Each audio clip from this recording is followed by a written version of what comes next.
রাধে রাধে। চলে এসেছি বৃন্দাবনের প্রেম মন্দিরে। প্রেম মন্দির এতটাই সুন্দর, রাত্রিবেলাতে আসলেও ভালো লাগবে, আবার দিনের বেলাতে আসলেও ভালো লাগবে।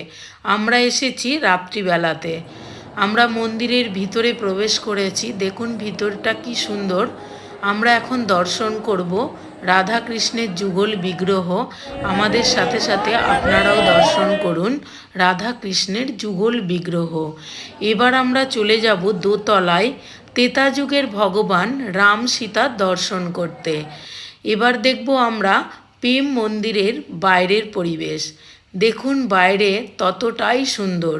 প্রেম মন্দিরে আপনারা একটু সময় নিয়ে আসবেন, কারণ এখানে অনেকটা সময় না দিলে নিজেদেরই ভালো লাগবে না। দেখুন কি সুন্দর লাগছে, আমার তো ভীষণ ভালো লাগছে। আশা করি আপনাদেরও ভীষণ ভালো লাগবে। রাধে রাধে।